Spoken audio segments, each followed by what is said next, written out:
If you're over 70 and you found yourself no longer visiting people like you used to, I want to talk to you today.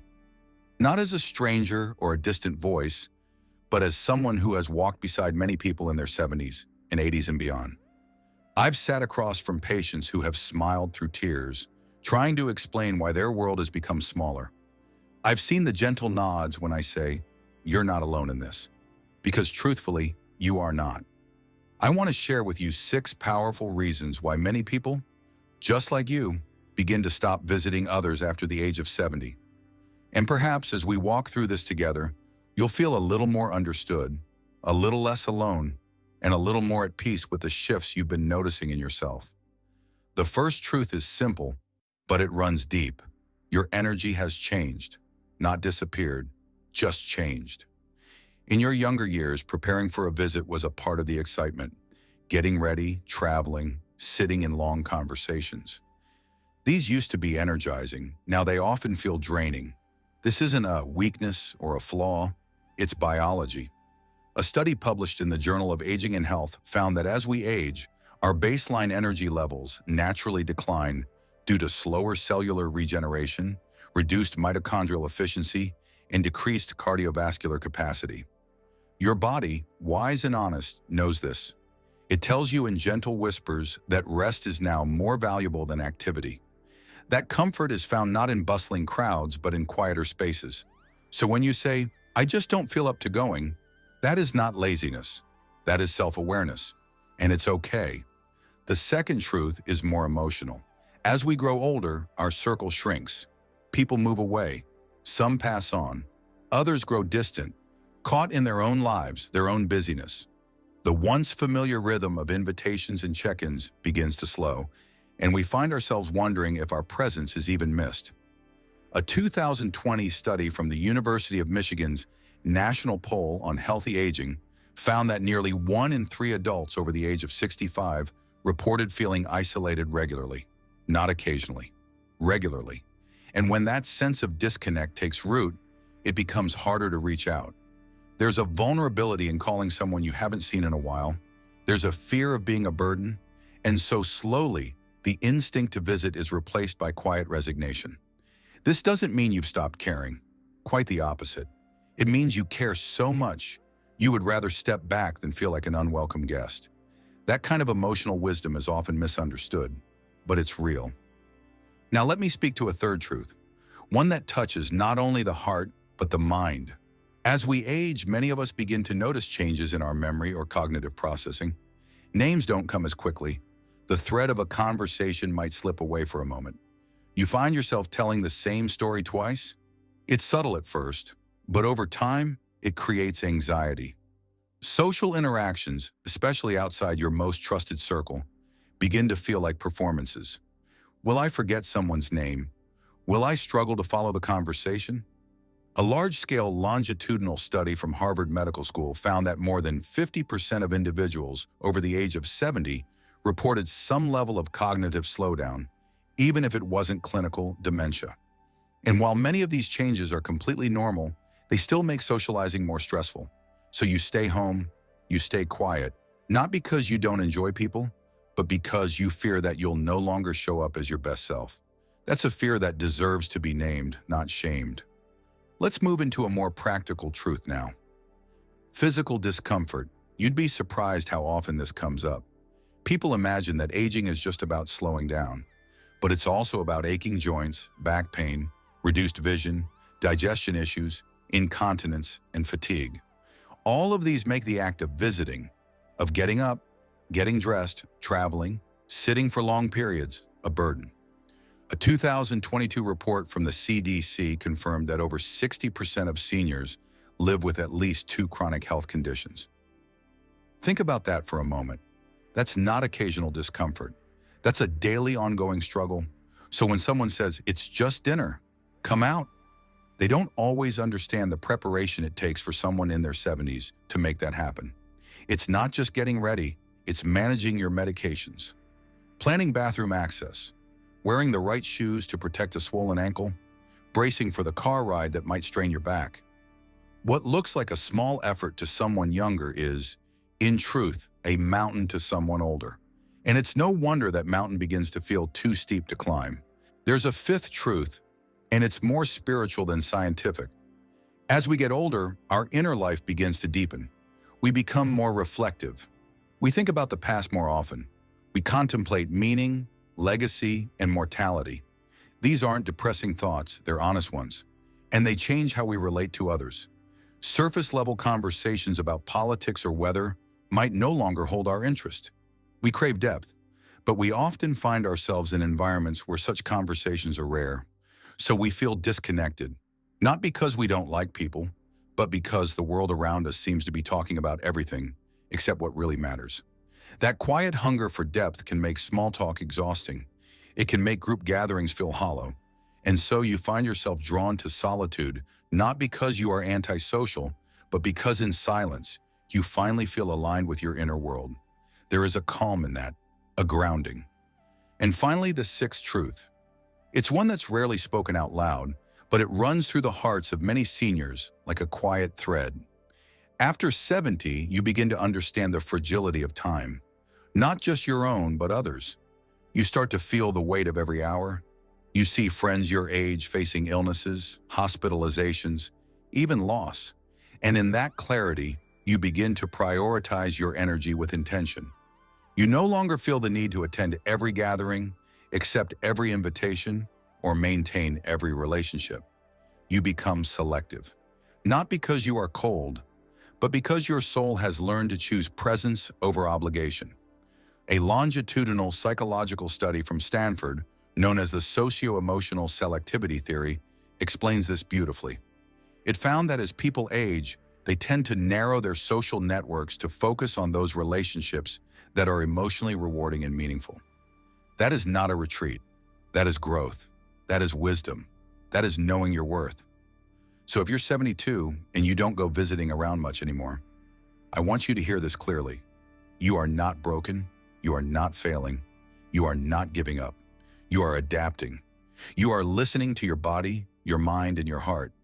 You are moving with the rhythm of your own life, not against it.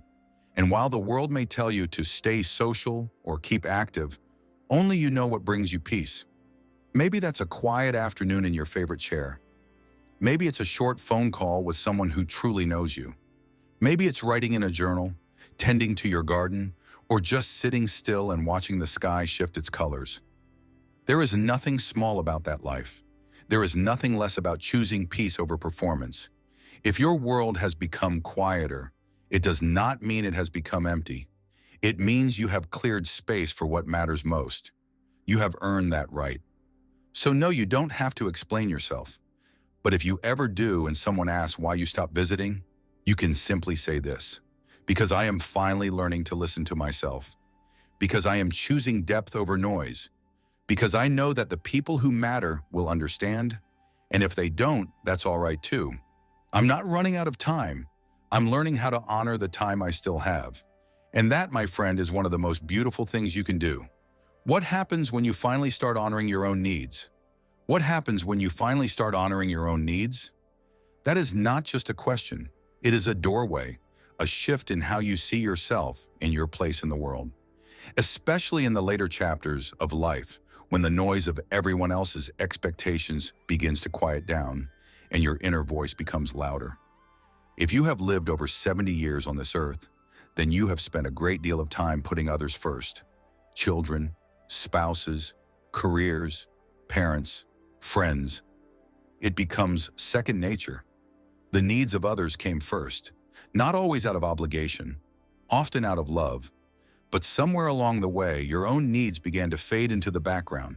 And when you finally begin to turn toward yourself, even gently, the change can feel almost revolutionary. Honoring your own needs is not a selfish act. It is a healing one.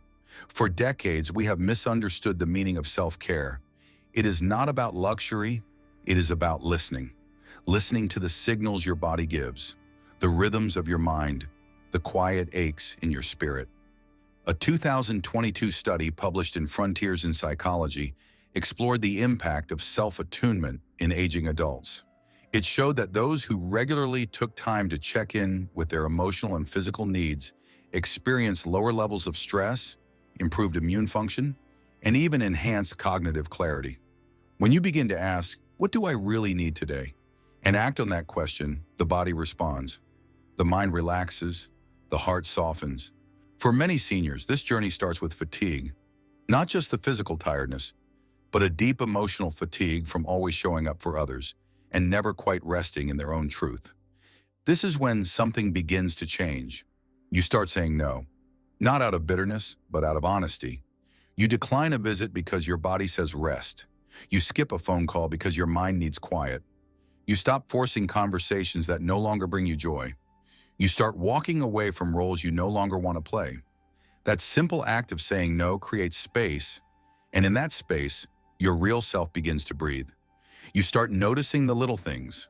The cup of tea in the morning tastes richer. The sun on your face feels warmer. That old song you used to love brings tears you never let fall before. This is what happens when you are not rushing to meet someone else's timeline. You finally come home to your own. A 2020 report from the Harvard Study of Adult Development, one of the longest-running studies on aging, emphasized that emotional well-being actually increases in older adulthood when individuals give themselves permission to focus on internal goals rather than external achievements. When we shift from pleasing others to pleasing the self, our satisfaction with life actually rises. Not because we have more, but because we are finally living from a place of truth. There is something else that begins to happen. Guilt starts to fade, slowly at first, because guilt has been a loyal companion for many years. Guilt for not doing enough, guilt for resting, guilt for saying no. But the more you honor your own needs, the more you begin to see that guilt was never truth. It was just a habit. You realize that being tired is not a flaw. It is information. Being overwhelmed is not weakness. It is a signal. And with that realization, you begin to trust yourself again. You begin to believe that your needs are not a burden, but a map, a quiet guide back to your center. One of the most powerful transformations that happens when you honor your own needs is that your relationships start to change. Some get quieter, some drift away. And while this can be painful, it also reveals a deeper truth. The people who truly love you want you to be well. They want you to rest. They want you to speak honestly. And those who only stayed close when you were self-sacrificing may begin to fall away. This is a natural part of aging, a natural part of returning to your truth. A study from the Journal of Gerontology found that older adults who experienced a contraction in social networks but an increase in relationship quality were more emotionally satisfied and less prone to depression than those who maintained a wide but shallow circle. Quality over quantity, depth over obligation. When you honor your needs, the people who stay are the ones who see you, really see you. Sometimes honoring your needs means doing less. Sometimes it means doing more of what you love. That walk in the garden, that hour spent reading without interruption, that quiet prayer, that long-forgotten hobby. The world may not notice these acts, but your soul does. They are acts of restoration. They refill what the years have poured out. They mend what was never given time to heal. And over time, you realize that you are not waiting for someone else to give you permission. You are already free. You are already enough. One of the hardest things about aging is letting go of the belief that your worth is tied to what you do for others. That idea dies hard, but when it finally begins to fall away, what rises in its place is self-compassion. You start to look at yourself the way you might look at a beloved friend, with softness, with patience, with pride. That pride is not arrogance. It is the quiet dignity of someone who has walked through many storms and is still standing, still learning, still choosing to listen inward. You might find yourself crying more, not because you are sad, but because you are no longer holding back the feelings you once buried. You cry for the younger version of you who didn't know how to ask for what she needed. You cry for the peace that is finally arriving. You cry because you are no longer pretending to be someone you are not. These tears are not weakness. They are release. They are cleansing. They are sacred. If you are someone who is just beginning to honor your own needs, I want to tell you this. Keep going. You are not becoming selfish. You are becoming whole. There is no medal for martyrdom. There is only a deeper breath, a slower heartbeat, a clearer mind, and a lighter heart. And in this quieter, simpler life, you may find that you feel more connected than ever to yourself, to what matters, to the present moment. You are not late to this journey. You are right on time. If today is the first day you chose yourself, then today is the first day of a new kind of life. One that listens, one that honors, one that does not apologize for needing rest, or space, or truth. Because what happens when you finally start honoring your own needs? You come back to life, a life that is not defined by doing, but by being. And in being, you discover that peace was never far away. It was just waiting for you to return.